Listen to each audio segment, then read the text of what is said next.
Everyone knows that owning real estate, and more importantly, rental properties, it's one of the most powerful ways to build wealth. And the beauty of it, it has a lot of tax benefits, it goes up in value, and more importantly, you can do it regardless if you're an employee or an entrepreneur. What everybody wants to know is how do you get started, how much money you need, how do you find a property, what's up with the credit score, and all the other paperwork that's involved. So I'll share all of those things in this video. Now, full disclosure, I'm not a financial advisor. I'm just sharing my journey with you guys on how I got started investing into real estate and how you can do it too. I'm currently at 3 properties, going on a 4th, so I just want to make sure I put that out there. So with that being said, let's get going. Step number 1, it's the down payment. A lot of lenders will want you to put down anywhere from 15 to 20%.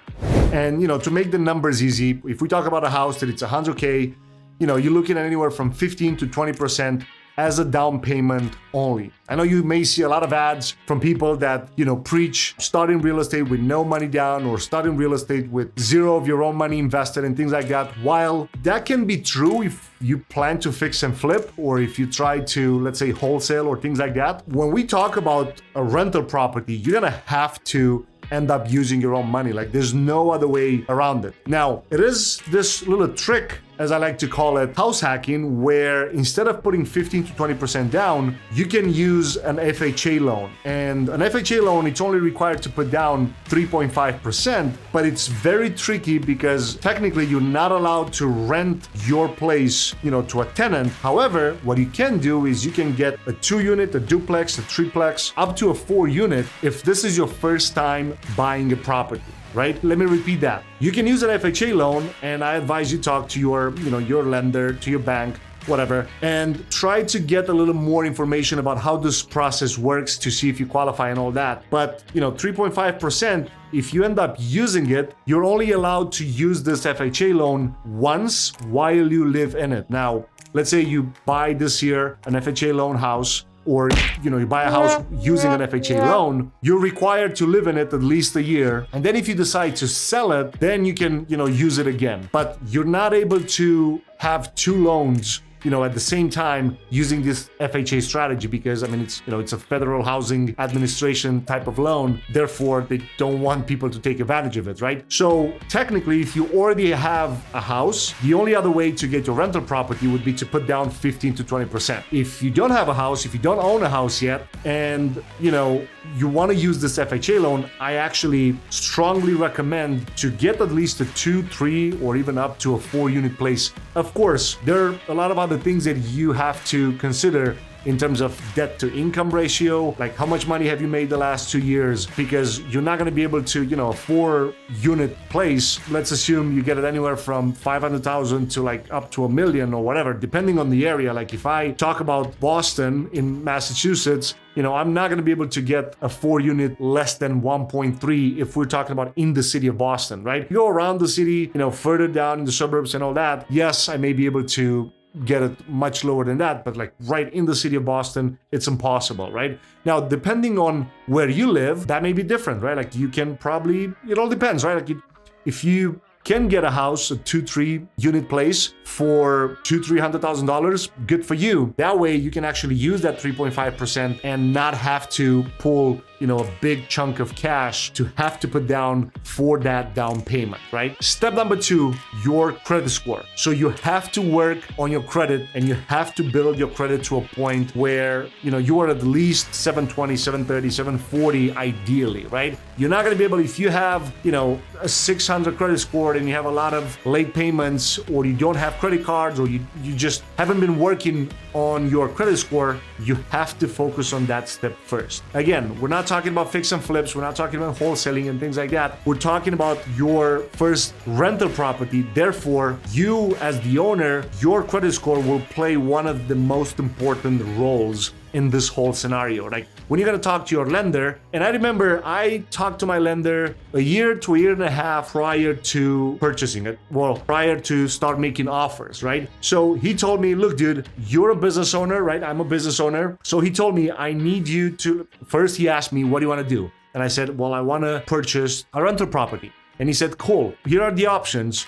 Like you can use this FHA loan, you can use a regular conventional loan, and and then he asked me, what's your price range? What are you looking to put down?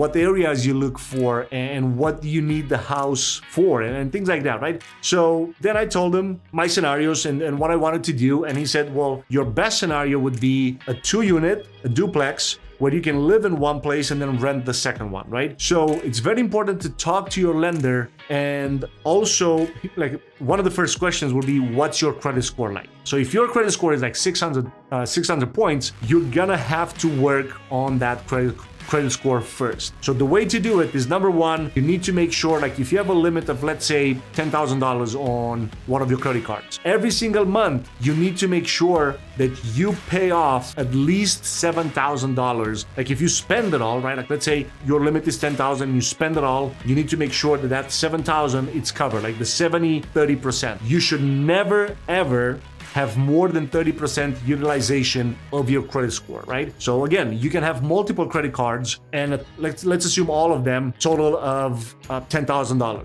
You cannot, every single month when the due date comes, you need to pay off at least 70% of that amount that you actually spent. Because you can have a limit of $10,000. If you only spend $2,000, you're fine, right? Like you can spend up to $3,000 and you just make the minimum due payment every single month, but you cannot go above that 30% because you're going to be considered a risky borrower, right? One of the sites that I recommend a lot is creditkarma.com, and you'll find the link in the description below. I don't get any affiliate commission, so there's nothing to worry about there. You can actually use it. It's completely free, and you can also use, like most of the banks, Chase, Bank of America, whatever bank account you have, you can also check your FICO score, and that's also free within the app. But Credit Karma allows you to see if you lack any of the, if you have late payments, or if your credit score is low. They actually tell you what's the reason for that, so you can work on those things. So you want to make sure that you pay off every single month that credit card, and you want to keep it less than 30% utilization at the end of every single month, right? And then there are a couple other things that you can work on. So for example, if you have a car loan, make sure you pay like strictly. You're not allowed to miss, like for example, maybe you can relate to this. I had it set up on autopay, but what happened, and since that time, I have an alert every single day at 9 p.m. to make sure I have an alert that rings me, and it tells me, make sure you check all your bank accounts, your credit cards and all that. Because what happened was, I had it set up on autopay. One of my cards, I travel out of US, and one of my cards got flagged for fraud detection. Well, when that happened, of course, my card was blocked by the bank. Therefore, when the auto loan tried to run the payment, it didn't go through. They sent me an email, it went to spam. I didn't realize it only probably after like 3 weeks or so. So it went into a late payment. So what I had to do is actually I had to pay off the entire auto loan. So I tried to fight it a little bit, fight it with Volkswagen, because they were the ones that lent me the money for this car loan, but they said it was too late for them because they already reported it to the credit unions. So what I had to do is I tried to fight it, explain what happened. It didn't work. So I ended up paying the auto loan. And then once an account is closed, you can actually request that late payment to be taken off your score, because what happens is they're not supposed to leave it on if the account is closed, because it doesn't help them at all, right? If the account is closed, they don't have to still keep it on your score. So that's probably going to have to take some time if you are in one of those situations, but your credit score plays a big role for your first rental property. Step number 3, tax returns. So your tax returns play a big role into this process, and your lender will ask you for either your tax transcripts or just your tax reports, like the tax returns records, right? So your accountant, your CPA should have sent you those. So if you haven't filed your taxes, make sure you do that. They're gonna need, if not 3, most likely the previous 2 years of tax returns. They asked me for 3 because I'm a business owner. If you are employed at the same company for the last 2 years with no gap in between, you're fine as long as you have your tax returns filed. You either, ask your CPA to get it to you, or if not, you can just go on the IRS website, create an account, and then you can download your transcripts completely for free. But tax returns play a huge role, because what's going to happen is they're going to look at how much money you made for the last 2 years.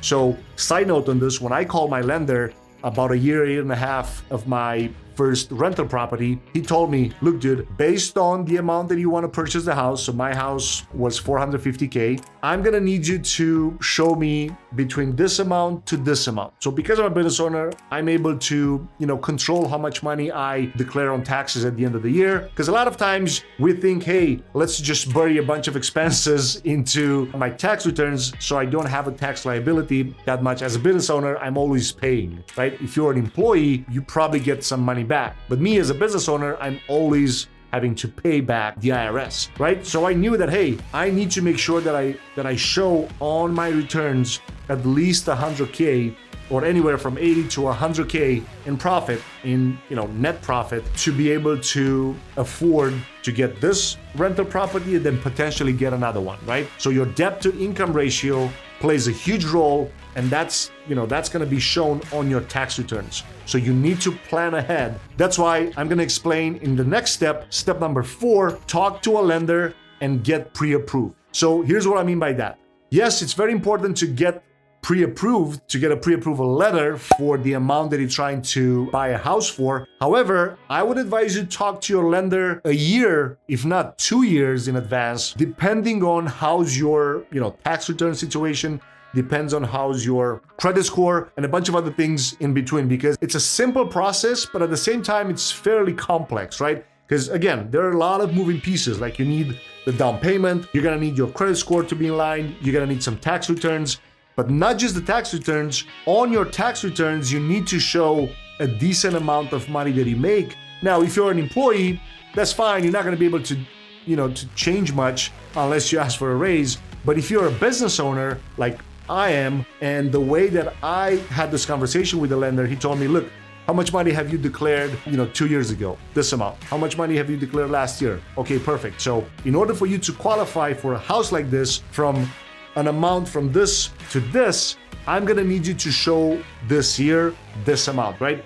This is how important it is to have your relationship with the lender really, really tight, because he can give you advice that you can build on, for the years to come. Like you'll know, okay, this year I need to show this amount. This year I'm gonna need this amount to show on my taxes. Therefore, if you plan to get more than one house, and then on top of that, of course, we'll talk in future videos, the amount that you're making on a monthly basis from your rental property also adds up to your debt to income ratio. So that's really good to know, right?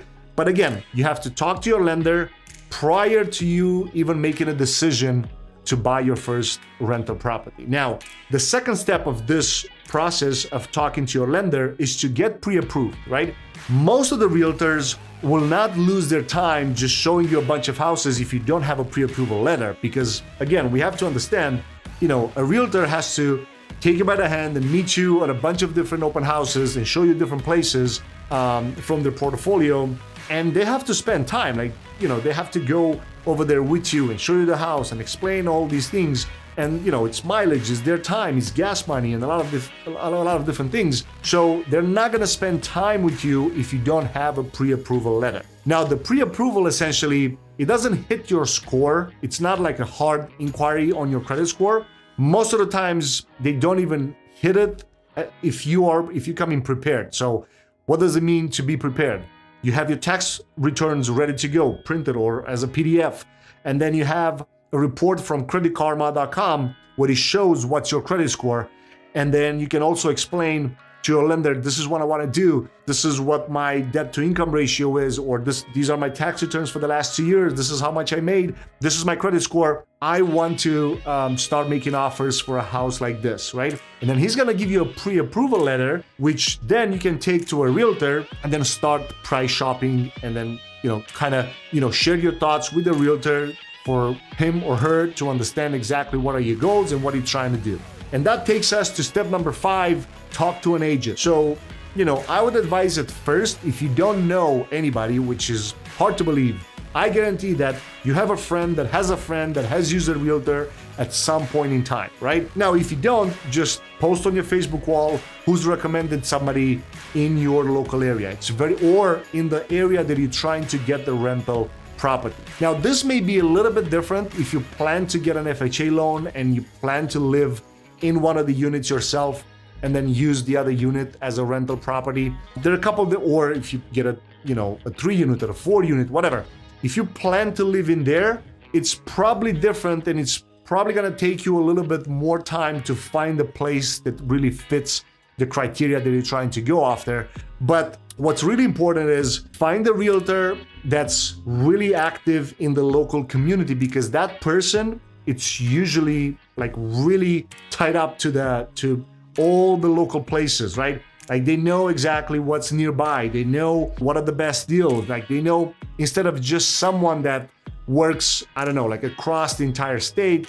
Of course, it all depends where you live, but it's important to work with someone. Think about your realtor as a long-term partner. Now, of course, you have to, vibe together. You have to feel good about that person. And again, the realtor that I used the first time, I'm using pretty much for every transaction. So I've done so far 3 transactions, and I wouldn't go with anybody else just because that person gained my trust. So now if I need something, I'm gonna go to her every single time, right? So in this step, you just have to talk to a realtor or maybe interview a couple of them and then see and explain them what you want to search for. And ideally, if you want to get, a 2, 3, or 4-unit place, talk to somebody that does that for a living, or at least that does multifamily properties, I would say 80 to 90% of their portfolio. Because if you talk to somebody that only does single family properties, the game is different when we talk about multifamily. So it's really important to talk to somebody that it's already doing what you're trying to accomplish, or at least it's already working with people that try to accomplish what you try to accomplish. Step number 6, house shopping or price shopping, right? So now is the time to go with your realtor, go with the agent, and start seeing a bunch of different places. Now, you have to take in consideration, like a lot of times when I look for a place now, I try to look for, 2, 3, 4-unit places that I can actually bring value into that neighborhood.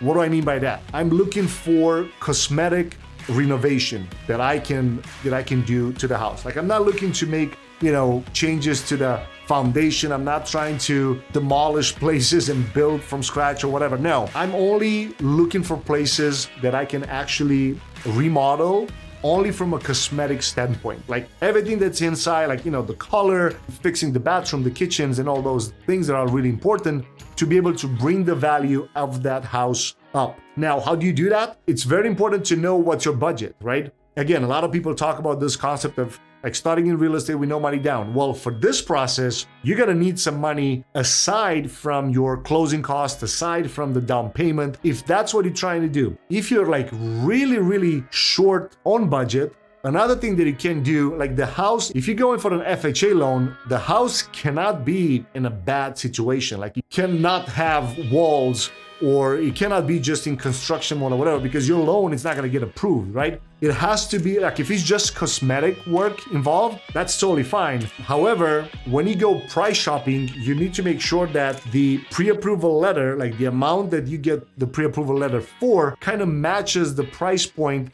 And a lot of times you're going to have to kind of go back and forth a little bit with placing an offer. And sometimes you have to, raise the bar. Sometimes you have to push a little bit and do a lot of different things. But we'll talk about different tricks in a different video. But the most important thing is the pre-approval price point, right? What's on the letter has to be like, when you do price shopping, there's no point to see houses that are like $100,000 more than what you get pre-approved for, because you're not going to be able to negotiate that amount down, right? So keep that in mind. You don't want to lose your time. You don't want to lose the realtor time. It's very important to keep things in place. And when you go, price shopping, when you see something that you like, and most likely the first house that you're going to see, you're going to want to put an offer down. I would advise against it.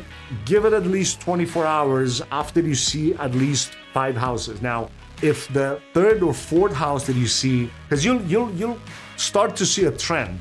You see the first, you want to put an offer down. You see the second one, you also want to put an offer down, but then you compare to the first one. And every house that you see, you're going to compare to the first, the second, and it's keep going this route until you find one that actually fits the criteria that you want to accomplish. Now, if you plan to rent just regularly and you want to get regular tenants in there, it's one thing. The way that I did it, I rented for Airbnb. So that one is different. You have to, really look at the location in a smart way ahead of time. Like you cannot be, if you're planning to, if you have a lot of time on your plate and you plan to do the work yourself and maybe your wife or your husband, or maybe you want to involve some members of the family, whatever, and you have time, you can have a full-time job having 2-3 units to manage yourself, doing the cleaning, doing a bunch of different things. And then you can make a lot more money renting it on Airbnb and VRBO. Now, if you don't have a lot of time and you just try to go more on the passive side of things, you can go with regular tenants, right? Like just a 1-year lease, or even if it's month to month, whatever. But this decision plays a big role into this whole process, because short-term rental versus regular rental, it's a big difference. And you can really screw things up if you buy a place in a location that it's not close to like tourist area. You're gonna keep the house empty. Like you're not gonna have people going in as tenants if you plan for Airbnb. So it's really important to make a plan beforehand and stick to it. Step number 7, now you have to draft an offer. Now, of course, it's not going to be you that are doing it, it's going to be the agent, but always learn to ask different questions. Now, a lot of times the seller agent will say that there are like so many offers on this place, but at the end of the day, you're not able to actually know how many offers are on that house. But what you can see is you can see how many people have been there during the open house. Now, with COVID, it's a little bit different. You probably have to go just individually. But other than that, it's impossible for you to know if what the seller agent is telling you, or it's what the seller agent is telling your agent, that, how many offers have been put on this house and all these other different things, right? But you want to be straight up with your agent and tell her or him, hey, this is what I'm willing to do. This is the amount that I can afford the most. You need to be able to make an inspection for the house, and you put that as a contingency, and all the other things that your agent will actually make you familiar with. But don't be afraid to ask questions, but you want to move fast when it comes to an offer. Like I know I mentioned, hey, make sure you don't rush when it comes to the first house that you see. But after you see at least 5, and then you see one that fits your criteria, make sure you draft an offer as soon as possible, because good properties don't last too much. Step number 8, closing costs. So, a lot of people don't take into consideration that, you have to put a down payment, but that the closing cost is also involved. Usually it's about 1% of the actual sell price. So you have to factor for that in as well, and always have some money aside. So if you plan to put only 3.5% down, right? And let's assume that's, I don't know, if the house is 100K, 3.5, it's only 3,500. However, you're probably gonna have to put another 1,500, 1,000 to 1,500 as closing costs. And there, a couple other expenses may come in the way. So make sure you have an extra $5,000 to $10,000 as a cushion, just in case things don't go the way you expected. It's always good to factor those closing costs into the process, so you don't get hit right with a surprise at the end of it, when it's like you're right there and you're hoping to close on the house and get your rental property and start making moves and actually do the renovation on it and things like that. And you don't want to get hit with any of these surprises for just a couple extra $1,000. Step number 9, renovation. So I cannot stress this enough. It's really hard to find contractors that can do a good job and do it on time. So again, timing is one of the most important things when it comes to this, because you're paying out of pocket for the mortgage. So the faster you can remodel all of the units, then you can start renting them out, right? Now, ideally, you want to rent them out all at the same time, or if you plan to do Airbnb or VRBO, short-term rental, it's pretty much the same thing. However, you want at least to have, 1 or 2 down, that if you are in a stressful situation and you need to move in, then you at least can move in into one of them. However, if you don't know anybody that's a contractor and it's a really good contractor, you're gonna have to use sites like thumbtack.com, Home Advisor, Yelp, and even Google. You can just Google contractors and then get multiple quotes. I would say get at least 3 to 5 different estimates or quotes for the renovation that you want to make on this property. The little trick that we use is every single time when we do a property and we remodel it, we use the same colors on all of them. We have this combination of gray and white and it looks really slick. I'm gonna put some before and after pictures so you can see, but we use that color code every single time. Therefore, I don't have to stress too much and pick a color and try to match with whatever. No, because it's a rental and it's a short-term rental with the process that we use the same color code every single time. So, depending on the location that you plan to get the house, because every house and every neighborhood and every state is different. So if you want to go with a trend and if you want to go a little fancy, you can, but at the end of the day, it's a rental. So you need to make sure that you don't, spend a fortune just to remodel these things, because at the end of the day, you want to rent them out quickly, and the fancier it is, the harder and longer it's gonna take to get it done. So make sure you get a contractor and you get multiple quotes using the sites that I mentioned, or you can also start asking friends or even ask your realtor if they know any contractor that they referred to other people, because usually word of mouth, it's one of the most powerful referral sources for every industry out there. And last but not least, step 10, take professional photos, like actually hire a photographer that knows what he's doing, and then rent the place. Now, I cannot stress this enough. I remember when we did the first Airbnb unit, the moment we posted, so it only cost us about $100 to get a photographer from Thumbtack actually, and even to this day, I'm still using the guy, so he does a great job. And the moment we posted the pictures on Airbnb, and this doesn't matter if it's short-term rental or long-term rental, it kind of plays the same way. The reason for that is you don't want people to think, if you just taking a few photos with your iPhone, it's gonna drag the quality of, like, let's say you invested a lot of money into remodeling this place, and then you start taking photos with your iPhone and you don't know what you're doing, you're not gonna be able to position the photos in a way that actually the photos can actually bring the quality of the way that the house looks like way, way higher than if you just do it yourself, on a crappy photo. So I would highly suggest you take a photographer, and you can use the same sites. You can use Thumbtack, Yelp, Google, Home Advisor, doesn't matter, and actually get some quote. You shouldn't pay more than $100 to $200, depending how many units you've had. Like if you have 4 units, maybe you'd end up paying anywhere from $100 to $150 per unit if you have 2-3 bedrooms each. But essentially, you shouldn't pay more than $100 to $150 per unit.